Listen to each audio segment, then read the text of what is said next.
오늘도 주님을 사모해서 예배 자리에 나오신 모든 분들을 환영하고 축복합니다. 이 시간 우리를 교회로 부르시고 우리를 교회로 삼으신 주님을 힘차게 찬양하겠습니다.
노래하라 아버지의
이곳에 주목하소서. 주를 향한 노래가 꺼지지 않으니 하늘을 열고 보소서. 이곳에 임재하소서. 주님을 기다립니다. 기도의 향기가 하늘에 닿으니 주여 임재하여 주소서. 이곳에 오셔서 이곳에 앉으소서. 이곳에서 드리는 예배를 받으소서. 주님의 이름이 주님의 이름만이 오직 주의 이름만 이곳에 있음. 이곳에 오셔서 이곳에 오셔서 이곳에 앉으소서. 이곳에서 드리는 예배를 받으소서. 주님의 이름이 주님의 이름만이 오직 주의 이름만 이곳에 있습니다. 오직 주의 이름만 이곳에 있습니다. 오직 주의 이름만 이곳에 있습니다.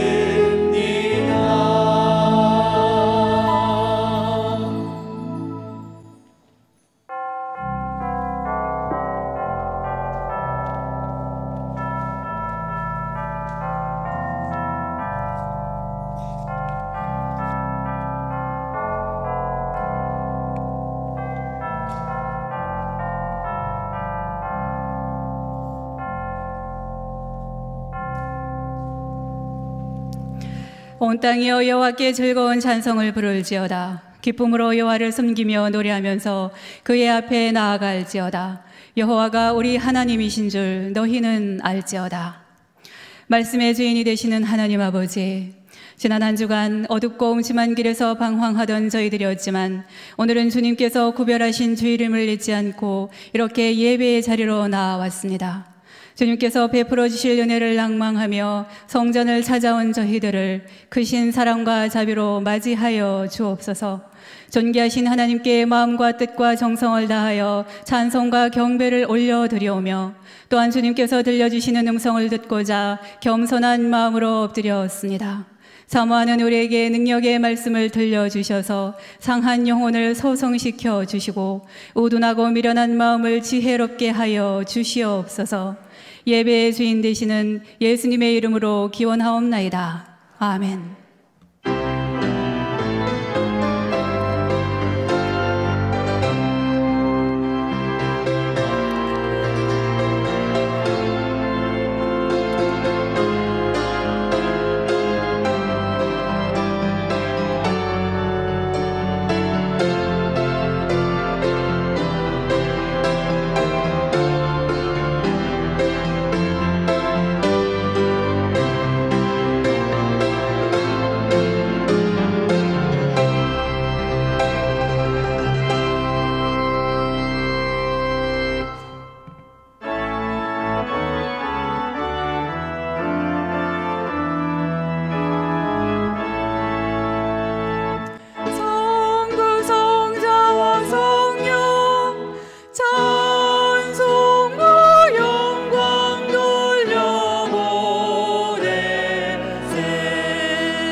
나는 전능하신 아버지 하나님, 천지의 창조주를 믿습니다.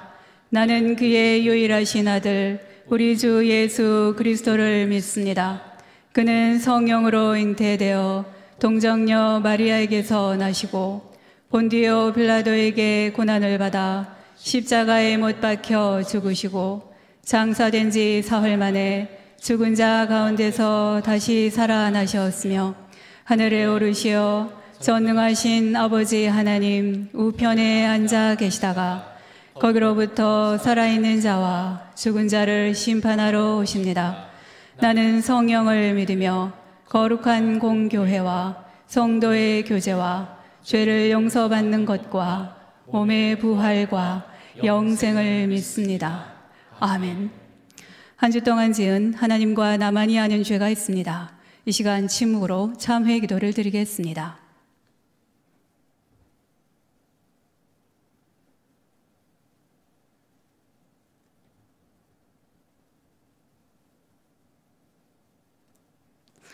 죄를 자복하는 우리들에게 주시는 사죄의 말씀이 있습니다.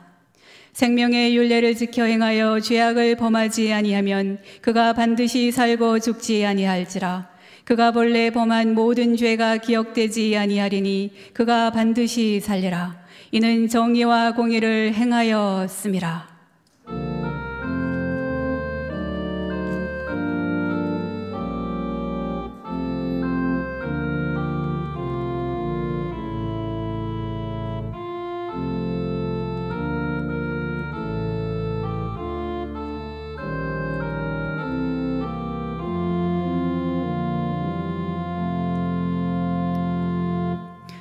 성시교독 48번 시편 106편입니다.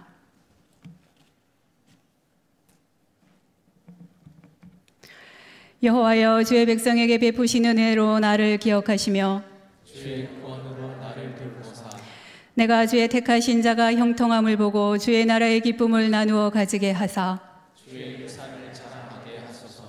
우리가 우리의 조상들처럼 범죄하여 사악을 행하며 악을 지었나이다. 우리의 조상들이 애굽에 있을 때 주의 기이한 일들을 깨닫지 못하며 주의 크신 인자를 기억하지 아니하고 바다로 홍해에서 거역하였나이다. 그러나 여호와께서는 자기의 이름을 위하여 그들을 구원하셨으니 그의 큰 권능을 만민이 알게 하려 하심이로다. 이에 홍해를 꾸짖으시니 곧 마르니 그들을 인도하여 바다 건너가기를 마치 광야를 지나감 같게 하사 그들을 그 미워하는 자의 손에서 구원하시며 그 원수의 손에서 구원하셨고 그들의 대적들은 물로 덮으심에 그들 중에서 하나도 살아남지 못하였도다. 이에 그들이 그의 말씀을 믿고 그를 찬양하는 노래를 불렀도다. 아멘.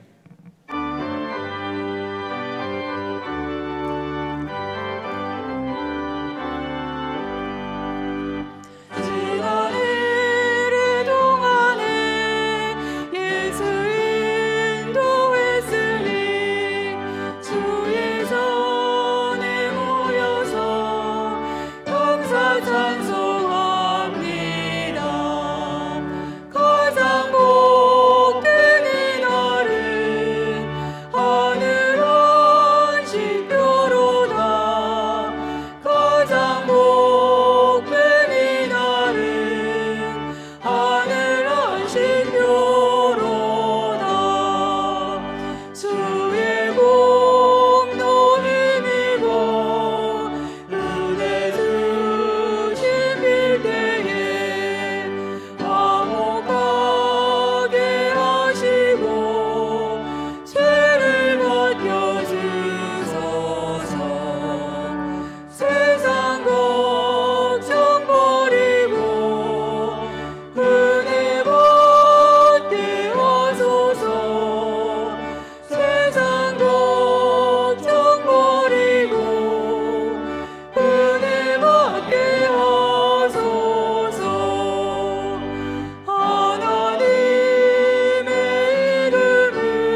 은혜와 사랑이 풍성하신 하나님 아버지를 찬양합니다. 하늘 보좌 내려놓으시고 인간의 몸을 입으시고 죽기까지 우리를 사랑하신 예수님 감사와 찬양을 올립니다. 어리석은 저희들 코로나19를 우한발 중국 책임으로만, 국경을 막지 않은 위정자들 책임으로만 여겼으나 생각해보니 우리의 교만과 욕심, 하나님 없이도 얼마든지 살 수 있고 부와 명예, 인기와 쾌락만을 추구해온 우리의 삶에 하나님의 진노하심이 있었음을 깨닫습니다. 눈에 보이는 것이 전부인 양 살아온 우리들의 어리석음을 용서하시고 보이지 않는 바이러스가 엄연히 존재하는 것처럼 보지 못해도 듣지 못해도 살아계신 하나님을 인정하고 경외하며 세상 물질과 힘 위에 하나님의 능력과 힘이 존재함을 깨닫게 하옵소서. 코로나19로 인한 어려움과 고통을 통해 주시는 하나님의 참뜻을 알게 하시고 순종하게 하옵소서. 그 뒤에 이제 코로나를 소멸시켜 주셔서 경제가 회복되게 하시고 두려움과 걱정에서 해방되어 마음껏 하나님을 찬양하고 감사하게 하옵소서. 목사님 말씀 전하실 때 성령 충만케 하시고 천국의 비밀이 선포되게 하옵소서. 김연희 청년의 찬양을 흠양하시고 주님 뜻을 세계 만방에 전파하는 도구로 사용하여 주시옵소서. 모든 말씀 예수님의 이름으로 감사하며 기도드립니다. 아멘.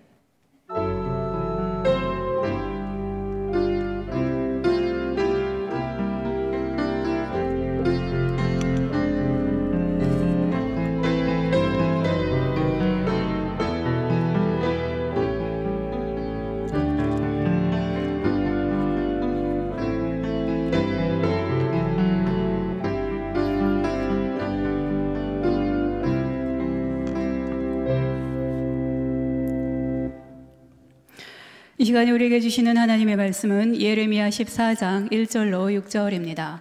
제가 보는 성경으로 구약 1073쪽입니다.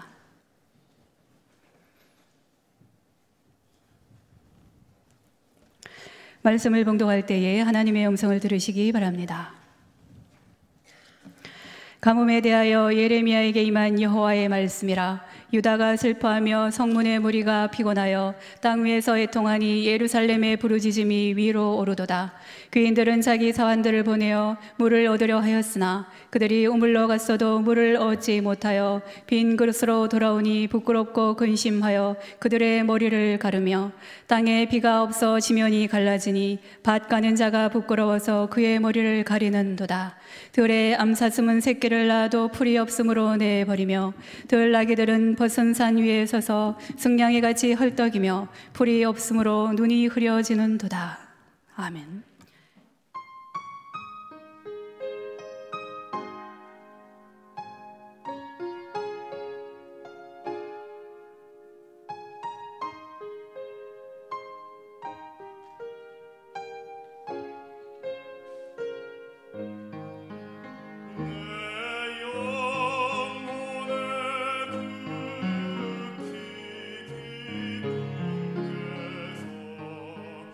맑은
쉬며 쉴만한 물가로 인도지를 도다. 내가 사망의 골짜기로 다니지라도 해를 두려워 않는 것에 저도 함께하리라. 주께서 내 원수 앞에서 내게 상 주시고 기름으로 내 머리에 바르셨으니 내 잔이 넘치나이다.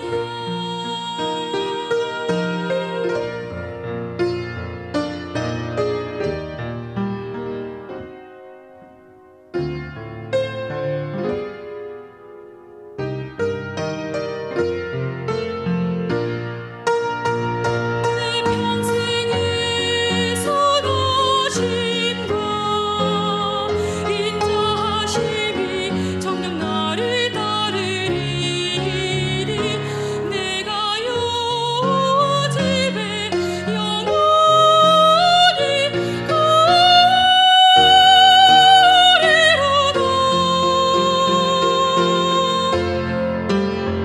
주께서 내 원수 앞에서 내게 상 주시고 기름으로 내 머리에 바르셨으니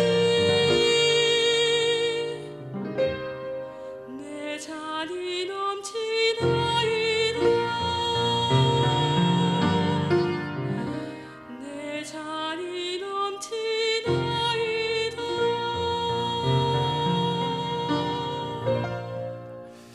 이 시간에 우리 영상으로 예배드리는 우리 공동체 식구들이 있습니다. 있는 그 자리에서 예배를 소중하게 생각하면서 이 영상 예배에 같이 들어오기를 바라겠습니다.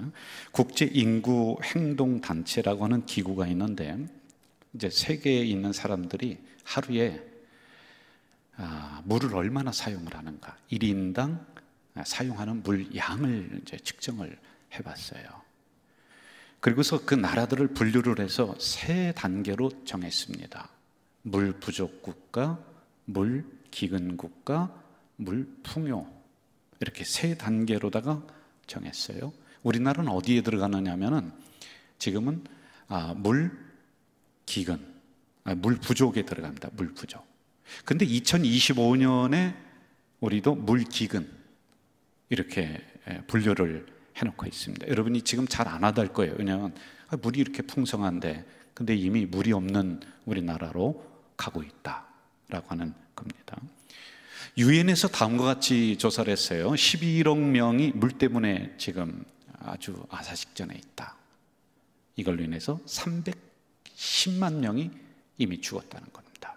물로 인해서 지금 죽었다. 이런 결과를 내놨습니다.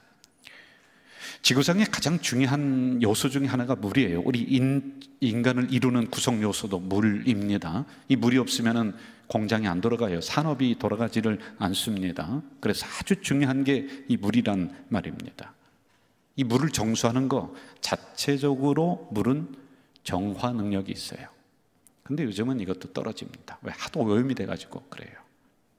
바닷물을 가지고서 정화를 시키려고 하는데 이 비용이 어마어마합니다. 그리고 이 물을 수송하는데 인건비가 상상 이상으로 많이 듭니다. 그래서 가장 좋은 것은 있는 그 자리에서 물이 잘 나고 그리고 그 식수로 활용을 하고 그게 이제 가장 좋단 말이죠. 지난 100년 동안 인구는 3배 늘었는데 물은 6배 정도 사용량이 그렇게 더 증가를 했습니다.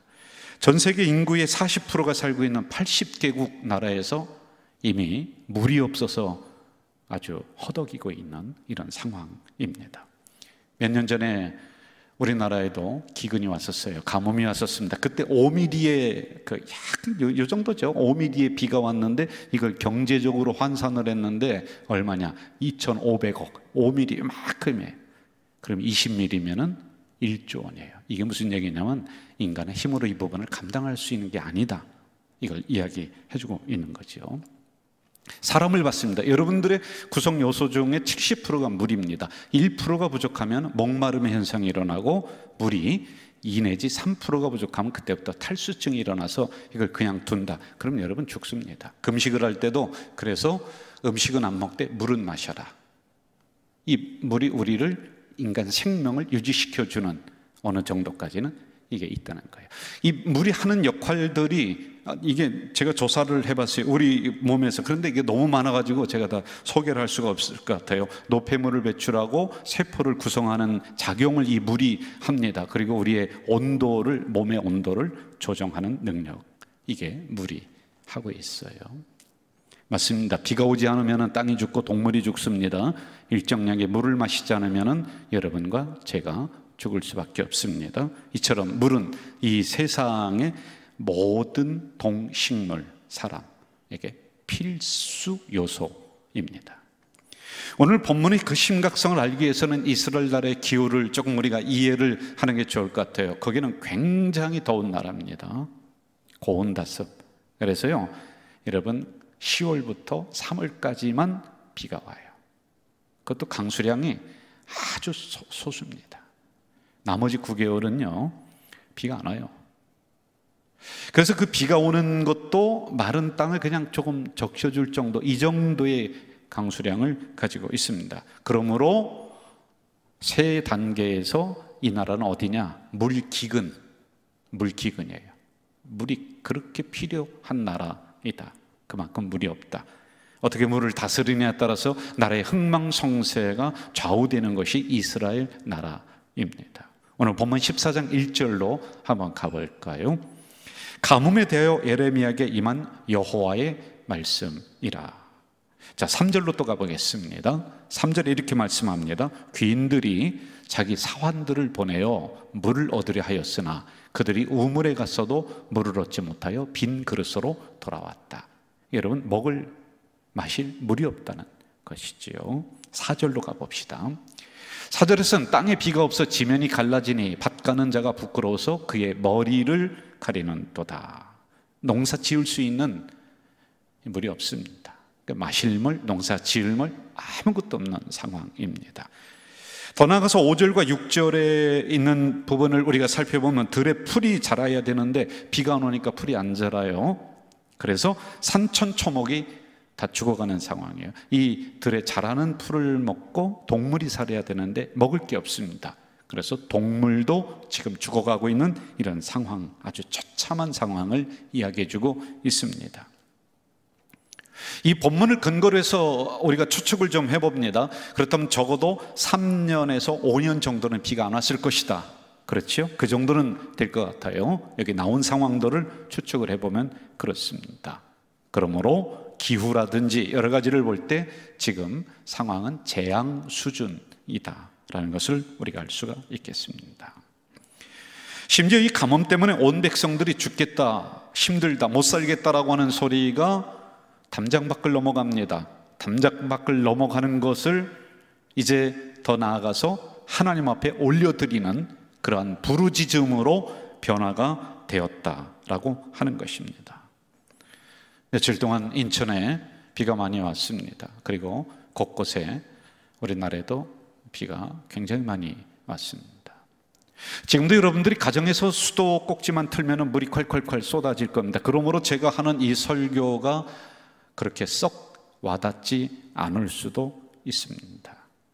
문제는 이러한 부분들이 편중된다는 거예요. 비가 오는 데는 왕창 오고 안 오는 데는 안 와요. 우리가 눈을 조금 돌려서 아프리카, 중동, 미국 남서부 사막화 현상이 일어나고 있습니다. 오늘날 지표 면적, 그러니까 그 지구에 있는 이 땅덩어리 지표 면적을 보니까 35%가 가뭄 때문에 아무것도 안 돼요. 사막화 현상이라고 하거든요. 그런데요, 아시아는 우리가 살고 있는 이 대륙, 여기는 37%가 됐어요. 이미 물이 없다는 거예요. 점점점 그렇게 가고 있다. 우리나라도 별 수 없습니다. 여름이 더 길어집니다. 더 더워질 것입니다. 이미 제주도에서만 감귤 농사가 되었는데 여러분, 그 한계선이 다 무너져 내렸어요. 그렇죠? 어느 신문에 보니까 이제 몇십 년 후에는 사과 농사가 되지 않을 거다. 왜? 하도 뜨거우니까 사과 농사가 안 된답니다. 이러한 한계선이 지금 무너졌습니다. 원인이 어디 있느냐? 원인을 좀 봐야 되겠죠? 제가 이 원인 조사를 하다가 그냥 하나로 딱 말하라고 한다면은 사람이더라고요. 이것도 사람이에요. 그러니까 너무 개발을 하는 거예요. 무분별하게 그 개발을 합니다. 그리고 과도한 경작을 합니다. 소득 증대는 되었습니다. 그럼에도 역으로 이러한 인간이 필수적으로 마시며 살아가야 될 이런 부분들이 점점 없어지는 거예요. 여러분, 나무 하나가 평생 이제 나무를 심어서 죽을 때까지 물을 얼마나 배출하느냐, 수십만에서 수백만 톤을 물을 배출한대요. 리터를 배출한답니다. 그 정도입니다. 근데 그 나무를 지금 다 베버리고 있는 거예요. 개발 때문에 그렇게 합니다.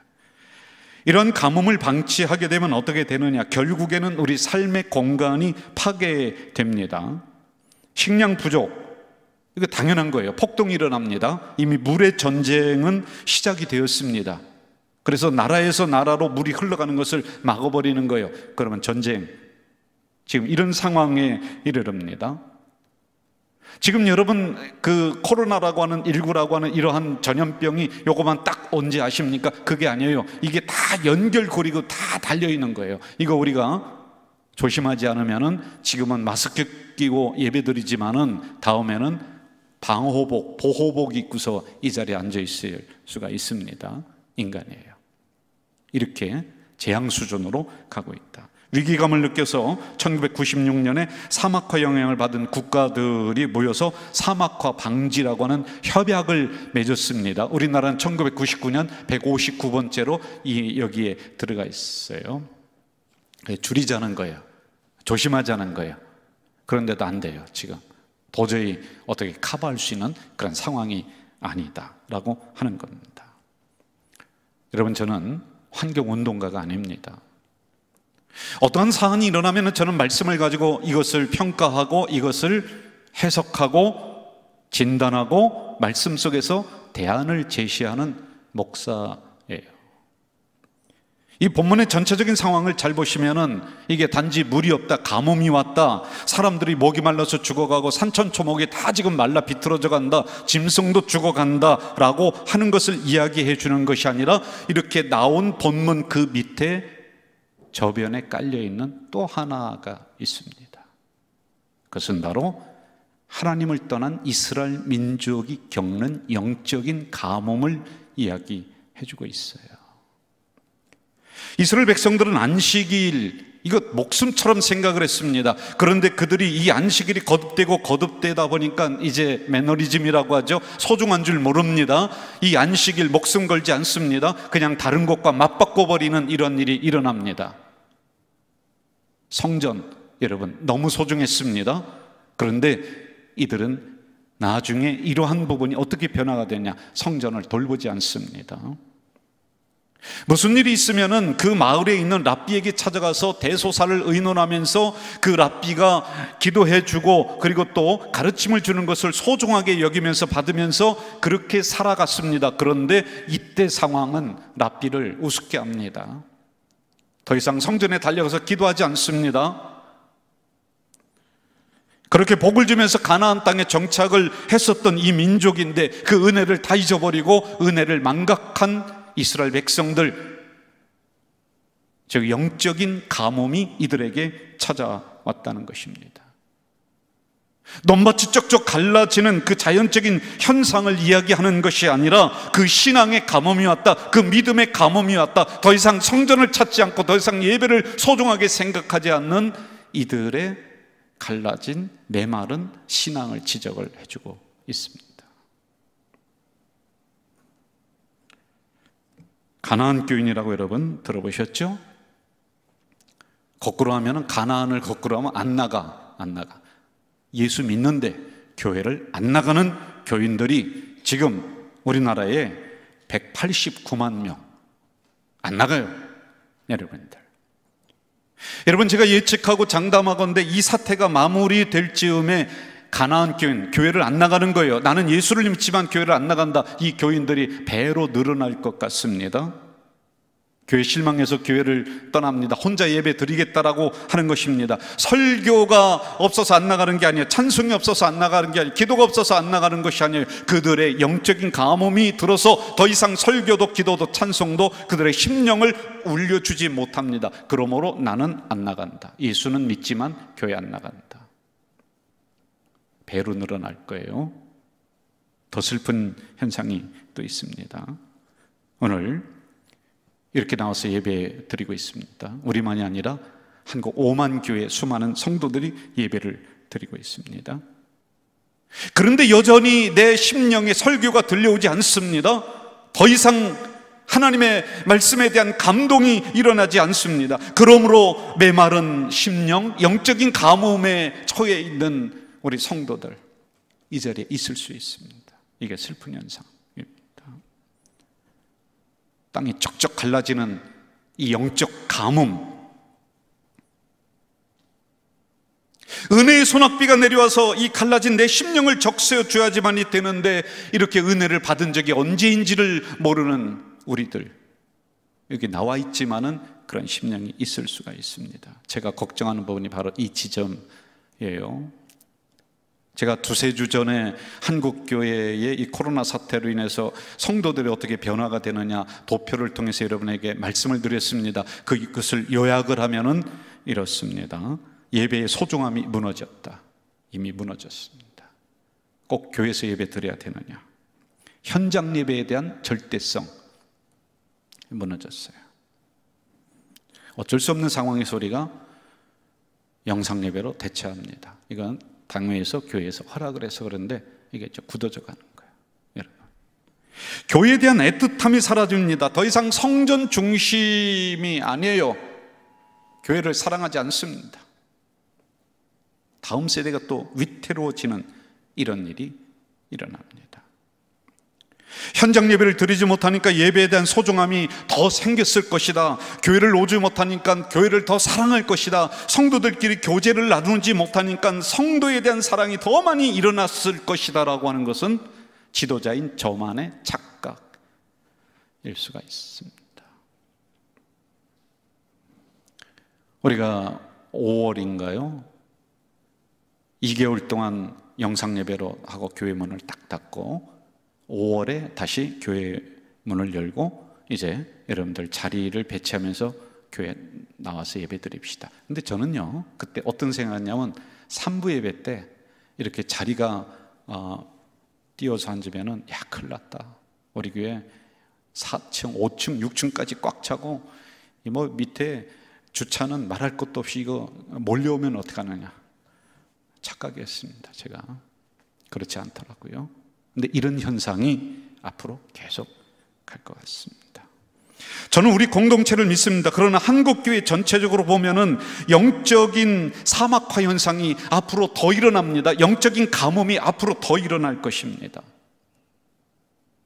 위기의식을 느낀 에레미야는 영적인 가뭄이 다가온 원인을 진단합니다. 첫째, 백성들이 가지고 있었던 신앙이 변화가 된 것이 아니라 변질이 되었습니다. 더 이상 안식일을, 더 이상 교회를 소중하게 생각하지 않습니다. 그러므로 백성들을 향해서 간절하게 호소합니다. 너희들의 옛날의 신앙을 다시 회복해야 된다. 그러나 백성들은 듣지 않습니다. 또 한편으로는 하나님을 향해서 하나님 한 번만 용서해 주시고 긍휼히 여겨 주시옵소서. 그랬더니 하나님이 더 이상 기도하지 마라.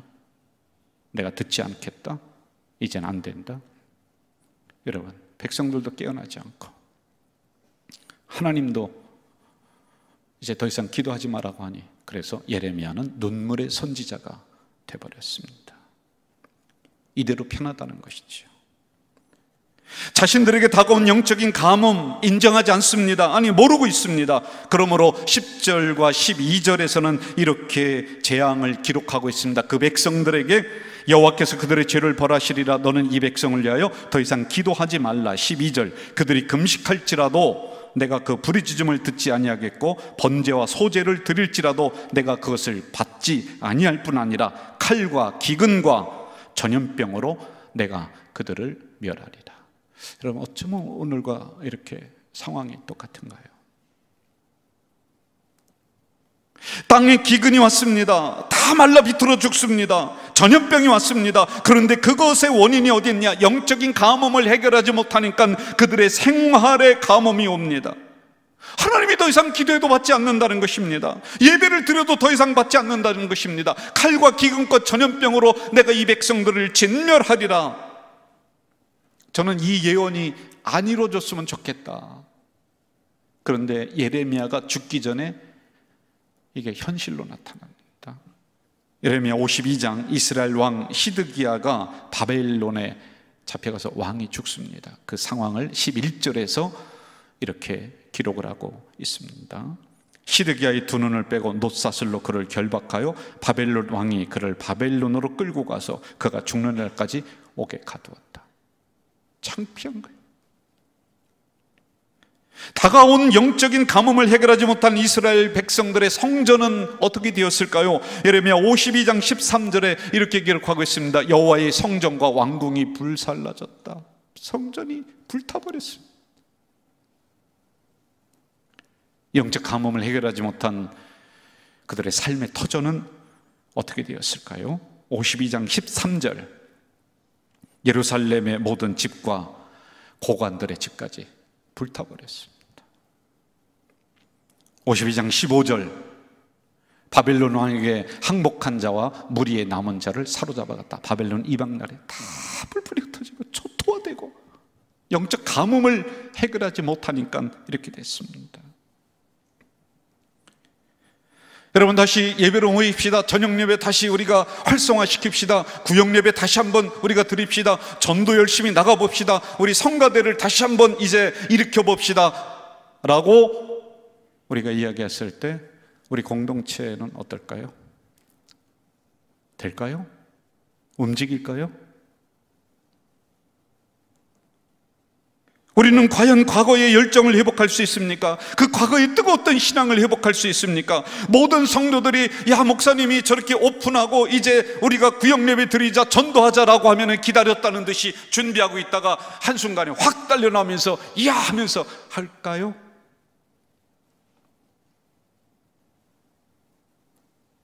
몇 달 동안 한국교회, 우리 교회는 말할 것 없이 영적인 가뭄 찾아왔습니다. 그래서 땅이 굳어져 버렸습니다. 움직이지 않을 것 같아요.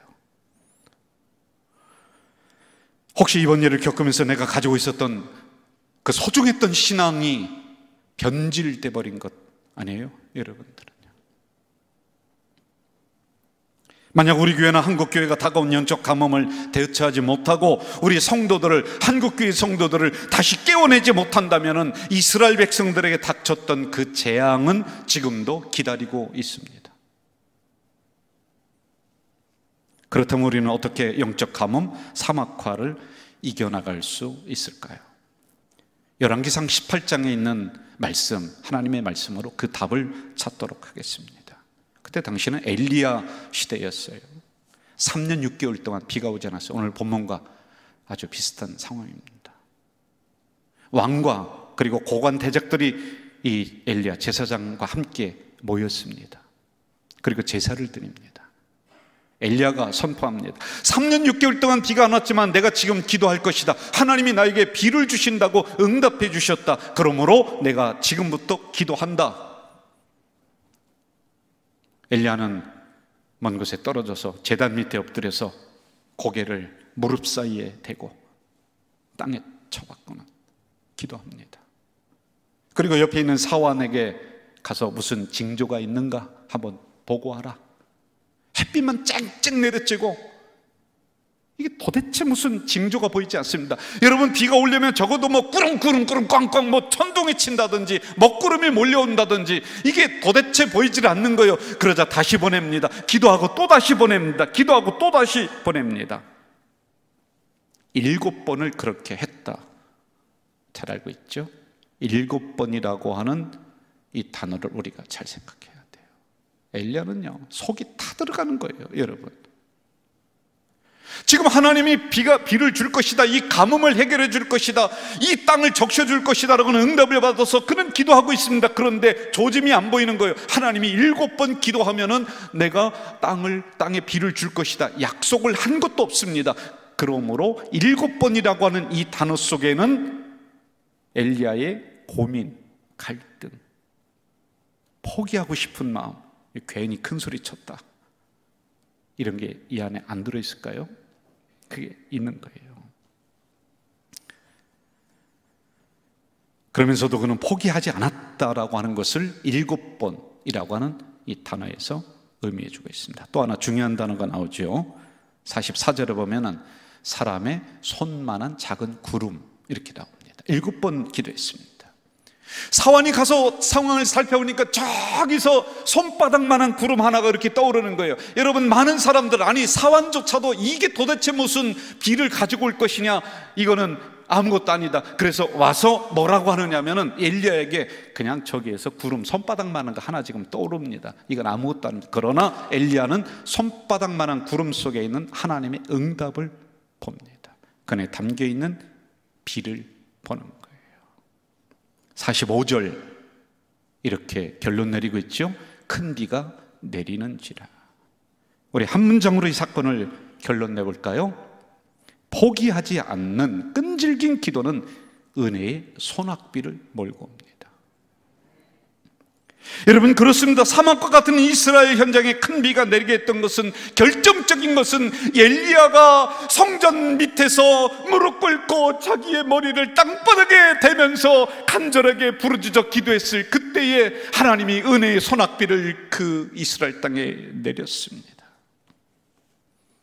우리 오늘 영적인 가뭄 솔직히 맞이했어요. 이거 어떻게 해결할까요? 제가 목사이면서 제 심령도 말라갈 때가 있습니다. 가뭄이 왔을 때가 참 많아요. 그런데 여러분, 언제 은혜의 소낙비를 내가 받느냐? 제가 새벽 기도 끝나고요, 이 자리에서 앉아서 기도합니다. 그 짧은 시간인데 다른 때 받는 게 아니에요. 기도할 때 하나님이 하늘문을 여시고 은혜의 소낙비를 제 심령에 촉촉히 내려주시면서, 야, 너 힘내라. 그러면 제 마른 땅이, 갈라진 이 땅이 다시 한번 봉합이 되고 여기에서 새싹이 돋아나는 이러한 영적인 경험을 그때 하는 거예요. 그때. 그래서 여러분, 제가 새벽 기도를 놓을 수 없고 기도를 놓을 수 없는 거예요.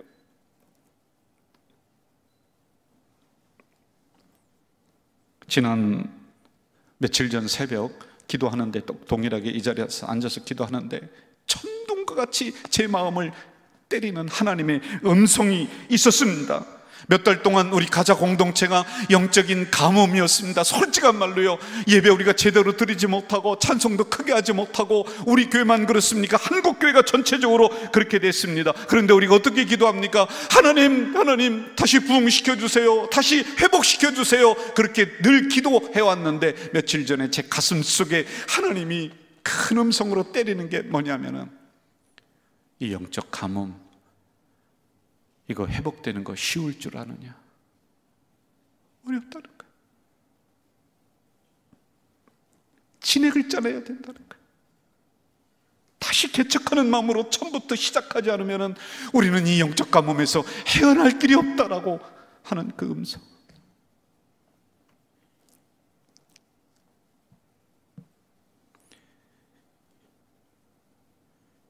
여러분, 우리가 신앙의 사막과 같은 현장을 맞이했습니까? 그러면은 다른 것 없습니다. 이걸 그냥 두면은 여러분의 기업에, 여러분의 가정에, 여러분의 경제에 곧이어서 가뭄이 찾아오는 것은 두말할 것도 없습니다. 이것을 해결할 길은 소낙비 맞춰야 돼요. 은혜의 소낙비. 방법은 우리가 다시 엎드려서 두 손 들고 기도하는 수밖에 없습니다. 아무리 우리가 머리를 굴려가면서 아주 치밀하게 계획한다고 하지만, 기도하지 않고는 지금부터 다가오는 하반기는 영적 가뭄은 더 심하게 될 것입니다. 그것으로 인해서 여러분, 현장이 더 메말라갈 것입니다. 거꾸로 생각해 볼까요? 아무리 지금 상황이 가뭄처럼 메말라 있다 하지만은 우리가 다시 엎드려 기도하면 은혜의 소낙비를 주십니다. 여러분, 기도는 마치 자동차의 키를 꽂고 시동을 거는 것과 같아요. 여기부터 시작하자는 것이죠. 그래야 달려가지 않겠습니까? 점점 말라가는 내 심령 속에, 사막으로 변해가는 우리의 신앙 속에 은혜의 소낙비 대신에 주실 것입니다. 기도하는 기업과 기도하는 가정, 하나님이 기업의 가뭄, 물질의 가뭄 해결해 주실 줄로 믿습니다. 다음 성경 구절을 같이 읽으면서 우리 마무리합시다. 시작. 내가 그들에게 복을 내리고 내 산 사방에 복을 내리며 때를 따라 소낙비를 내리되 복된 소낙비를 내리리라. 할렐루야. 제가 이렇게 설교를 마무리해도요, 연약하고 부족한 우리의 두 손을 주님께서 잡아주지 않으시면 아무 소용이 없어요. 여러분, 나가다가 다 잊어버립니다. 이 시간에 우리 주여, 우리 연약합니다. 이 찬양하면서 우리의 심령을 솔직히 고백하고 주님을 의지하는 시간을 갖도록 하겠습니다. 이 찬양으로 마무리하겠습니다. 주여, 우린 연약합니다. 주여, 우린 연약합니다. 우린 오늘을 힘겨워합니다. 우린 오늘을 힘겨워합니다. 주 뜻 이루며 살기에 부족합니다. 우린 연약합니다. 주여, 우린 넘어집니다. 주여, 우린 넘어집니다. 오늘 하루 또 실수합니다. 오늘 하루 또 실수합니다. 주의 긍휼을 구하니 죄인입니다. 우리 주만 바라봅니다. 여러분, 우리 두 손 들고 한없는 주님의 은혜 온 세상 위에 넘칩니다. 가릴 수 없는 주 영광 온 땅 위에 충만합니다. 주님만이 기리오니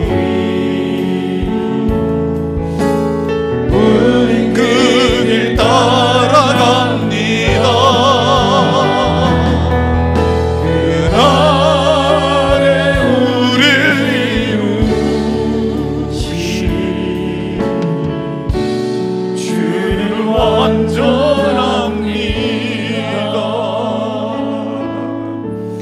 여러분, 이 시간에 우리 1분 동안만 혹시 나의 메마른 심령은 없는지, 나에게 찾아온 영적인 가뭄은 없는지 한번 진단하면서 우리 기도합시다. 이 한국교회에 영적인 가뭄이 찾아왔는데 이걸 해결할 방법이 무엇입니까?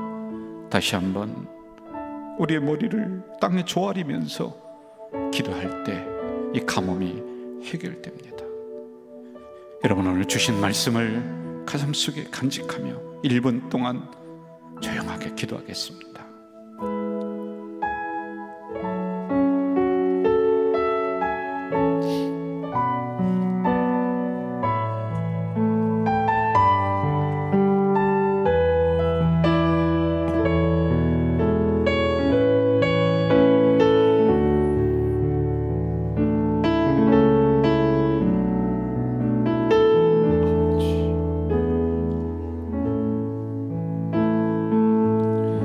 그대로 둘 수가 없습니다. 그래서 이 종에게 그 마음을 주셨고, 그래서 오늘 영적 가뭄에 대해서 우리 성도들에게 말씀케 하셨사오니 우리의 심령을 살피게 하시고 이대로 살아갈 수 없는 우리들, 그리고 한국교회가 되었습니다. 쩍쩍 갈라진 이 메마른 땅 위에 은혜의 단비를, 은혜의 소낙비를 내려 주시옵소서. 다시 한번 우리가 소생케 되는 은혜를 주시옵소서. 예수님의 이름으로 기도하옵나이다. 아멘.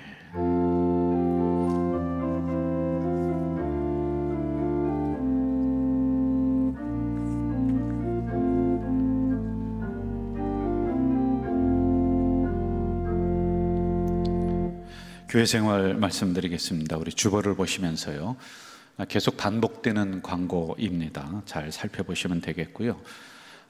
코로나 사태가 좀 안정적으로 가지만은 이게 뭐 한동안 계속 이렇게 가야 될 것 같아요. 우리가 더 조심해야 될 것 같고요. 그리고 변화가 있을 때는 우리가 어떤 예배를 좀 확대하고 다시 시작하자, 뭐 이런 것이 있을 때는 당의 논의를 거쳐서 여러분들에게 목회 서신으로 또 알려드릴 수 있도록 이렇게 하겠습니다. 정기당의 예배 후에 4층 당회실에서 있겠고요. 장학부에서 변화된 사항들 지난주 말씀드렸고요. 8월 9일에 지급 예정일입니다. 2020년 교회학교 여름행사, 우리가 대면을 할 수가 없어서 비대면으로 영상을 찍어서 가정 아이들에게 다 보내주고 있습니다. 이를 위해서 우리 교육자들이 이거 뭐 안 하던 거 하려니까 오히려 더 시간도 많이 가고, 또 영상을 대충 만들어서 보내면 보지도 않습니다. 요즘 하도 좋은 영상들이 많으니까요. 철저하게 지금 잘 준비해서 하고 있습니다. 여러분들 많이 격려해 주시고, 또 영상이 여러분 가정에 갔을 때 꼭 자녀에게 보여주시고요. 우리 예배 영상도 오늘 못 나오시고 또한 그런 구역원들에게 다 보내주시면서 자꾸 우리가 예배 활성화를 위해서 기도해야 될다라고 봅니다. 다음 세대를 위해서 여러분 정말로 기도 많이 해주시기를 바라겠습니다. 생수전도 비가 왔을 때는 저희들이 못했고요. 또 간간히 날씨가 좋아질 때는 밖에 아이스박스에다가 시원하게 물을 넣고 우리 주민들이 가져갈 수 있도록 했습니다. 이 장마가 끝나면서 8월 한 달 정도는 계속 진행이 좀 돼야 될 것 같으니까 관심 가져주시기를 바라겠고요. 금주의 휴가 보시기 바랍니다. 성도의 교제란을 보시면서 축하해 주시고, 또 위에서 기도해 주시고, 또 위로해 주시기를 바라겠습니다. 여러분 저를 보실까요? 여기에 우리 교회를 알리는 브로셔를 이걸 많이 찍어놨어요. 이렇게 한 장짜리였는데 참 잘 만들었습니다. 우리가 그동안에 코로나 사태 때문에 우리 교회가 이쪽으로 이전을 해온 지가 1년 반 정도 지났는데 잘 알리지를 못했습니다. 우리 성도님들이 가져가셔서 주변에 좀 알려주시면은, 이왕이면 좋은 교회, 이왕이면 건강한 교회로 그분들이 나오시면 좋지 않겠습니까? 활용을 잘 해주시길 바라고요. 그리고 주보를 이 중간에 있는 걸 빼면은 이 겉장이 전도지로 활용하게끔 그렇게 만들어 놨습니다. 이 부분도 버리지 마시고 주변에 있는 분들에게 알려주시면 고맙겠습니다. 구두 광고입니다. 아름다운 가게에는 코로나19로 인해서 당분간 운영하지 않습니다. 집에 있는 여러 가지 물품들을 많이 가져오셔서 거기다가 이만큼 쌓아놨는데 이걸 처리할 길이 없습니다. 그래서 다음에 아름다운 가게가 시작하겠습니다 라고 하면은 그때 좀 갖다 주시면 감사하겠습니다. 여러분, 이 시간에 우리 다 함께 일어나셔서 주변에 있는 분들과 서로 인사할까요? 한 주간 승리하십시오. 한 주간 승리하세요. 앞에 있는 분, 뒤에 있는 분 서로 인사하겠습니다. 나의 등 뒤에서 1, 2, 3절 다 같이 부릅니다. 우리 박수 치면서 합시다. 나의 등 뒤에서 나를 도우시는 주, 나의 인생 길에서 지치고 고나요 매일처럼 주저앉고 싶을 때 나를 밀어주시네. 일어나 걸어라, 내가 새 힘을 주리니. 아멘.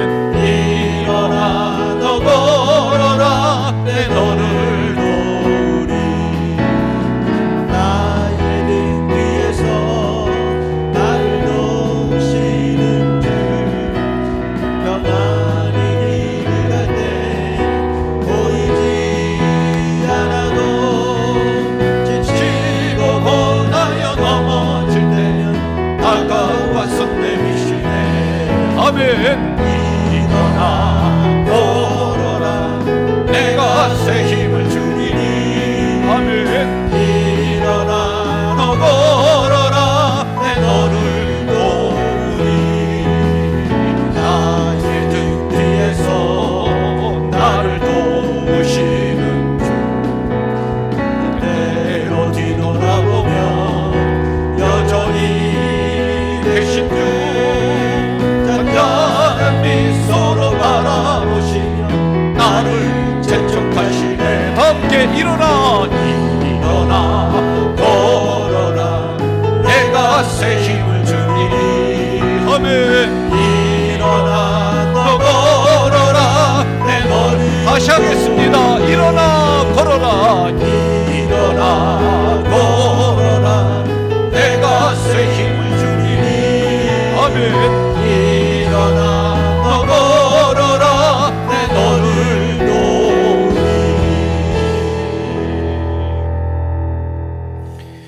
오늘 주신 말씀을 저희들이 귀로 듣는 것이 아니라 가슴으로 받았습니다. 우리가 혹시 영적인 가뭄 속에 허덕이는 것은 아닙니까? 이거 해결하지 못할 때 경제의 가뭄, 가정의 가뭄, 물질의 가뭄 연이어서 다가와 삶이 초토화되는 이러한 이스라엘의 역사를 살폈습니다. 이것이 어찌 남의 일이겠습니까? 오늘 우리들의 일인 줄 아오니 우리가 다시 한번 예배에 전심하고 하나님 성전에 나와서 예배드리는 때에 은혜의 소낙비를 축축히 맞는 저희들이 될 수 있도록 주여 도와 주시옵소서. 메마른 우리의 심령이 은혜의 강물이 차고 넘치는 우리 가족 공동체 식구들이 될 수 있도록 도와주시옵소서. 여기로부터 한국교회로 은혜의 강물이 흘러가는 시발점이 여기가 되도록, 우리 교회가 되도록 주여 도와주시옵소서. 오늘도 귀한 헌금을 하나님 전전에 올렸습니다. 영적 가뭄으로 인해서 물질의 가뭄 다가오지 않도록 우리 성도들에게 축복의 소낙비를 내려 주시옵소서. 복된 소낙비를 내려 주시옵소서. 지금은 우리 주 예수 그리스도의 은혜와 하나님 아버지의 만극하신 사랑과 성령님의 교통교제 역사 동행하심이 말씀 받고 삶의 현장으로 나가는 주의 백성들 머리 위에 이제부터 영원까지 함께 하시기를 간절히 축원하옵나이다. 아멘.